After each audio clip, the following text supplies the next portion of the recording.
자, 여러분 안녕하세요. 강아지 상담소 윤쌤입니다.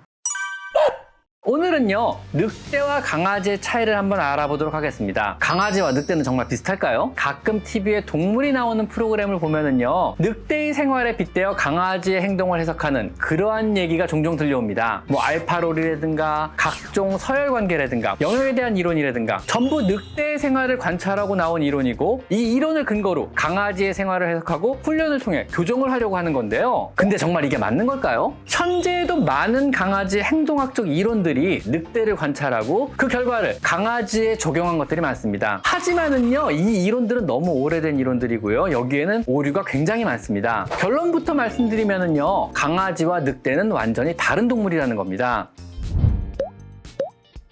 첫 번째로요, 강아지의 조상이 늑대이기는 하지만은요, 이미 수만 년 전에 갈라져 나온 별도의 동물이라는 것입니다. 수만 년 전의 인류와 현대의 인류가 완전히 다르듯이 강아지와 늑대도 그 행동 패턴도 생활 습성도 차이가 있을 수밖에 없는 것입니다. 두 번째로요, 수만 년 전의 늑대와 또 현재의 늑대도 차이가 많습니다. 예전의 늑대는요, 사냥물도 천적도 또 자연환경도 생활터전도 현대와는 많은 차이를 보입니다. 당연히 생활 습성이나 생존을 위한 사냥 방법이나 그룹을 이루고 그룹을 유지하기 위한 규율들은 달라졌을 수밖에 없습니다. 그리고 세 번째로는요, 우리가 관찰하고 기록하고 논문으로 만들고 이론의 토대를 세운 늑대는요, 자연 생태계에 존재하는 정상의 늑대들이 사실 아닙니다. 우리가 관찰한 늑대들은요, 울프파크라고 하는 늑대 보호시설에서 서로 다른 곳에서 구조되어 온 늑대들이 무리를 지어 생활하는 것을 관찰한 것인데요, 이는 자연 상태의 늑대와는 굉장히 엄청나게 많은 차이를 보이게 됩니다. 전혀 다른 늑대 무리라고 봐도 무방합니다. 우선 자연 상태의 늑대는요, 무리를 지을 때 혈연관계의 무리가 모여서 무리를 짓게 됩니다. 하지만 울프파크의 늑대들은요, 혈연관계가 없이 각지에서 구조되어 온 늑대들을 모아 무리를 지었습니다. 더구나 구조되어 온 늑대들은 정상의 늑대들은 아닙니다. 자연 생태계에서 여러 가지 이유로 도태되고 또 무리에서 쫓겨나고 병든 이러한 늑대들이 무리를 지은 것을 관찰한 것입니다. 이것은 굳이 예를 들자면은요, 마치 외계인이 지구별의 인간이란 사회생활을 조사한다고 교도소 안의 사람들을 관찰한 것이나 다를 바가 없습니다. 조사 대상 자체가 잘못된 것입니다. 그래서 늑대를 관찰해서 강아지 행동학 이론을 정립한 수많은 논문들이 이미 철회가 되었습니다. 더구나 이 늑대를 관찰한 이 이론들은요, 1940년대에 나온 이론으로 너무너무 오래된 이론입니다. 강아지를 이해하려 한다면은요, 강아지 자체를 봐야지 늑대를 관찰하고 그 이론을 강아지에게 적용하려는 모든 것은 사실은 잘못된 것입니다. 강아지와 늑대는 완전히 다른 동물인 것입니다.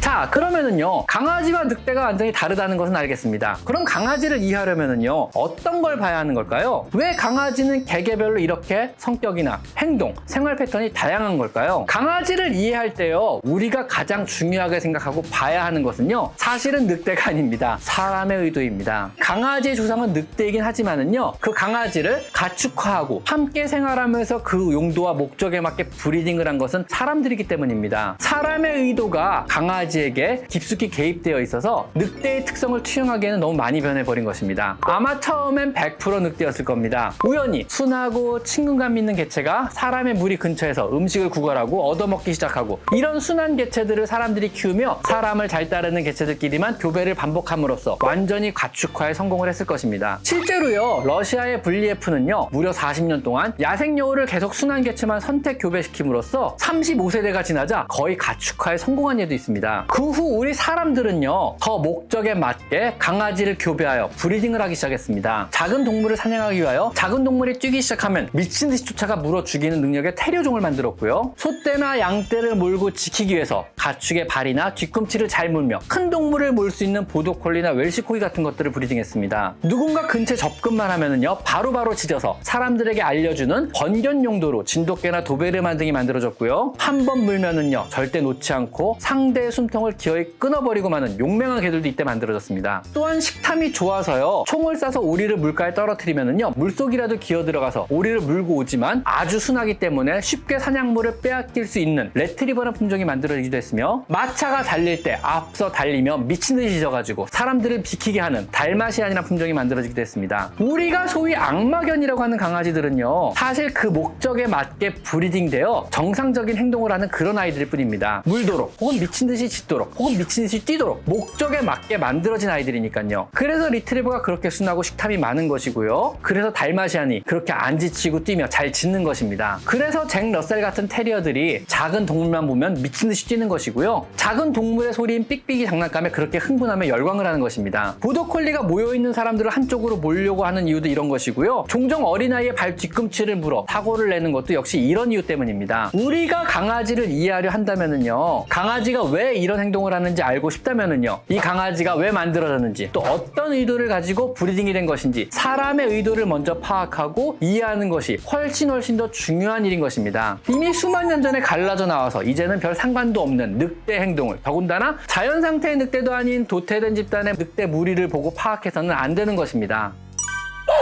오늘은요, 강아지와 늑대의 차이에 대해서 한번 알아봤습니다. 자, 오늘은 여기까지 강아지 상담소 윤쌤입니다. 감사합니다.